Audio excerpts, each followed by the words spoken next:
వాస్తవేనండి, మా డాడీ మాట్లాడతారండి వచ్చి. నిజమే అండి, ఇప్పుడు జరిగింది కదా, అది ఎప్పుడు జరిగిందండి. ఇప్పుడే బయటకు వచ్చిందో తెలియదు. 2 months బ్యాక్ కంప్లైంట్ రైట్ చేశానండి. 20th ఎఫ్ఐఆర్ ఫైల్ చేశాను. కూడా మాట్లాడతలేదు. నెక్స్ట్ ఏముందండి, అదే మా డాడీ లీగల్ గా వెళ్తున్నారు కదండి, ఫైల్ చేశారు కదా కేసు. ఏదైతుందండి ఇంకా థ్రెటన్ చేయటం, అసలు కేసు కూడా పెట్టకపోదురండి. ఫేక్ గా పెట్టి థ్రెటన్ చేసి డబ్బులు అడిగిందండి. డాడీ చూసారు మరీ ఎక్స్ట్రీమ్ కి వెళ్ళిపోతుందని ఇంకా లాయర్ వచ్చి మాట్లాడతారండి. రేపు కానీ ఎల్లుండి కానీ వచ్చి మాట్లాడతారండి. ఫస్ట్ కేసు ఇప్పుడు స్టేషన్ రమ్మన్నారండి. స్టేషన్ రమ్మంటే వాళ్ళు ఇస్తారు. తర్వాత మా డాడీ వాళ్ళు కూడా వెళ్తారు.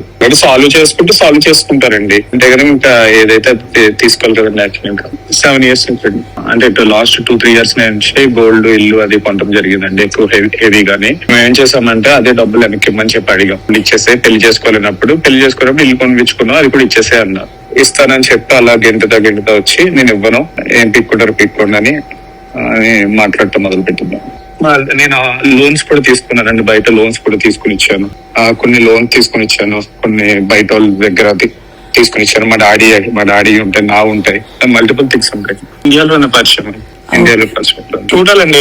ఏమైతుందో తెలియదండి. ఇప్పుడు జరిగింది మేము చెప్పామండి, అన్ని సబ్మిట్ చేశారు. ఇట్స్ నాట్ నిన్న మొన్న రిజిస్టర్ అయింది కాదండి.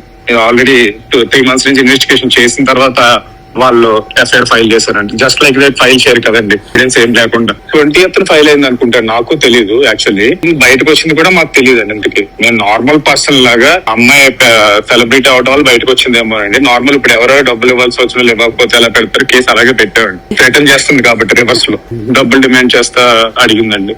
చాలా మంది దగ్గర మీడియేటర్లు ఉన్నప్పుడు వాళ్ళని సెటిల్ చేయమని అడిగింది. ఇది ఒక రోజు నడిచింది కాదులేండి, 1 year నుంచి నడుస్తుంది. వచ్చారు ఆమె సైడ్ ఎవరో కొంతమంది రవీనా అని ఉన్నారు, ఆవిడ ట్రై చేశారండి సెటిల్ చేయడానికి. మేబీ ఇప్పుడు ఓపెన్ అయింది కాబట్టి వేరేగా మాట్లాడతారో లేదో నాకు తెలియదు. అందరికి వాళ్ళు సెటిల్ చేద్దామని ట్రై చేస్తారు. ఆ అమ్మాయి వాయిస్ మెసేజ్ పెట్టిందండి, వేణుస్వామి రవీనా అనే విట్నెస్ పిలుస్తాను అని. దానికి మేము అసలు డబ్బులు అడగలేదండి, మా ఆస్తి మాకు ఇవ్వాల్సిన గోల్డ్ అడిగాం, మేము ఇచ్చి మాట్లాడాలంటే మా డాడీ మాట్లాడుకుంటారండి. నాకు మెంటల్ గా డిస్టర్బ్ అయిపోయి ఉంటాం కదండి. ఇది ఇప్పుడు నా వాయిస్ నేనే వినాలంటే నాకే అదోలా ఉంటదండి. ఇది రికార్డింగ్ లైవ్ ప్లే చేస్తున్నారు. మా డాడీ నన్ను ఎవరితోటి మాట్లాడద్దు అన్నారు.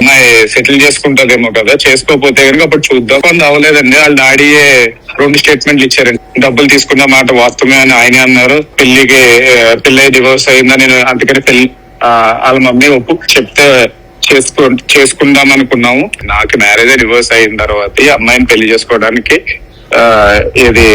ఆయన 2 statements ఇచ్చారండి. ఆయన ఏం చెప్పారంటే అబ్బాయి డబ్బులు ఇచ్చిన మాట వాస్తవమే అన్నారు. Which is I can agreed. పెళ్లి అయ్యి డివోర్స్ అయిన వ్యక్తితో నేను పెళ్లి చేసుకుంటాం ఎందుకు అని వద్దు అన్నాను. అయినా సరే వాళ్ళ అమ్మ చేయమంది అని చెప్పారండి. నేను అసలు డబ్బులే తీసుకోలేదు. పెళ్ళైనోడు పెళ్ళైనోడిని అంటే నేనేదో పెళ్ళి దాచేసినట్టు, అది తెలిసి పెళ్లి క్యాన్సిల్ చేసుకున్నట్టు ఇప్పుడు ఇంకో స్టేట్మెంట్ ఇస్తున్నాడండి ఆయన.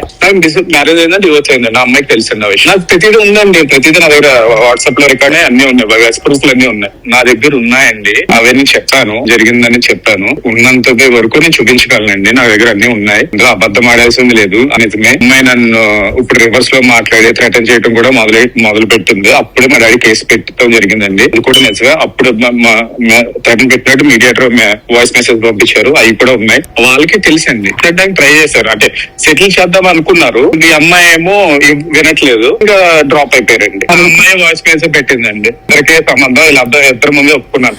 అంటే సింపుల్ అండి, మేము డబ్బులు అడగలేదండి. గోల్డ్ నాకు కావాలని అడిగాం, నా ఇల్లు నాకు కావాలని అడిగాను.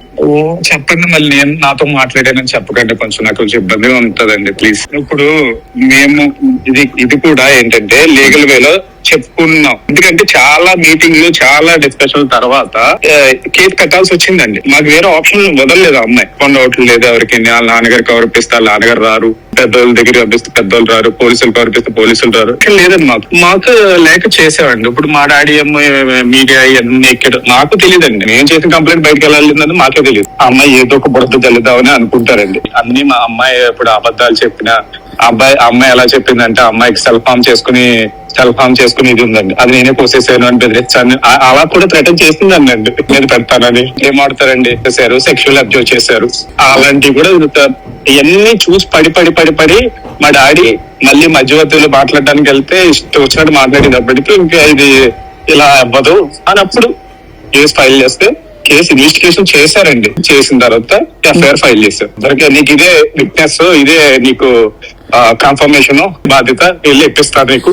ఆ షూరెడ్డి మాట్లాడి అందులో వాయిస్ మెసేజ్ లో వేణుస్వామి ప్రవీణ మాట్లాడావు కదా, వాళ్ళిద్దరే నీకు హామీ అని చెప్పి ఇచ్చిందండి. ఇవన్నీ ఎప్పుడో 4 months 5 months బ్యాక్ అండి. దాటేసిన తర్వాత ఇవ్వనంటే మొదలు పెట్టింది ఆ అమ్మాయి. లీగల్ గా ఫైట్ చేయడం, మా డాడీ అని కేసు పెట్టింది, మా డాడీ ఫైట్ చేస్తానని చెప్పారు. ఏం చేస్తారండి ఇప్పుడు ఏంటంటే ఎందుకు అని ఏదో తలనొప్పి దీన్ని మళ్ళీ పొలిటికల్ గా రుద్దుతారు, అటు సైడ్ ఇటు సైడ్ వెళ్తుందని. మీకేమో చెప్పానండి, మీరేం మళ్ళీ ఇవన్నీ కొంచెం ఇబ్బంది పెట్టకండి నన్ను. మళ్ళీ నన్ను అసలే నమ్మకం పోయి బతుకుతున్నాం మేము. బురద చల్లుదాం అనుకుంటే కానీ డెఫినెట్ గా మాట్లాడతారు. వద్దులేండి ఆ లెటర్ లెద్దం చేయండి. ఇప్పుడు వాళ్ళు వచ్చి మాట్లాడుకుంటున్నారు అనుకోండి, క్లియర్ అయిపోతుంది కదా. హెడేక్ ఎందుకు ఇంకోటి ఇచ్చి ఎట్లా అంటే అండి, ఆ అమ్మాయికి కొంచెం ఇది ప్రాబ్లం ఉందండి. ఇప్పుడు నేనని చేశాననుకోండి, ఈగోకి తీసేసుకుంటుంది ఆ అమ్మాయి. ఏం చేస్తే ఇంకా రచ్చ మొదలు పెడతాదండి, బెదిరించటము ఏదోలాగా, ఇంకా రిటర్న్ చేయటం అదేనండి. ఆ అమ్మాయికి ఏమో యాక్సెస్ అండి. ఇప్పుడు ఏమున్నది, నలుగురు వస్తారు అమ్మాయి అనేటప్పటికి రా అని. అమ్మాయిల రాజ్యం మీకు తెలియదు. న్యాయం అయితే నేను కేసు పెట్టి నేను 4 చేసి ఇన్నాళ్ళు బట్టి 2 months బ్యాక్ కంప్లైంట్ రీచ్ చేసామండి. నేను చేసిన డేట్ కూడా ఉన్నది. ఓకే, లక్కీగా ఇది కూడా అసలు బయటికి ఎలా వచ్చిందో కూడా మాకు తెలియదండి. నేను నిన్న పొద్దున్న నుంచి నా ఫోన్ వస్తే నేను మాట్లాడిన పర్సన్ మీరు ఒకరే. అయ్యప్ప గారు ఫోన్ చేశారని చెప్తారండి. నాన్నగారు పొద్దున్న నుంచి ఫోన్ ఆన్ చేస్తే మోగిపోతుందండి ఫోన్. పేరండి ఆల్రెడీ మా లాయర్ తో మాట్లాడారు. లాయర్ తో మాట్లాడి ఆగండి, ఒకసారి వాళ్ళు వస్తారు కదా, ఇప్పుడు స్టేషన్ రమ్మని నోటీస్ ఇచ్చారండి వాళ్ళకి. వాళ్ళు సర్వ్ చేస్తారా ఏం చేస్తారా అని దాన్ని బట్టి డెసిషన్ తీసుకోవాలి. ఏంటంటే మాకు ఇవన్నీ అలవాట్లు లేవండి. అదే ఒక చూసండి, మీకు అన్నట్టు మీరు ఈవినింగ్ రేపటికో తెలుస్తుంది కదండి, వేరే స్టేట్మెంట్లు మారుస్తున్నారు.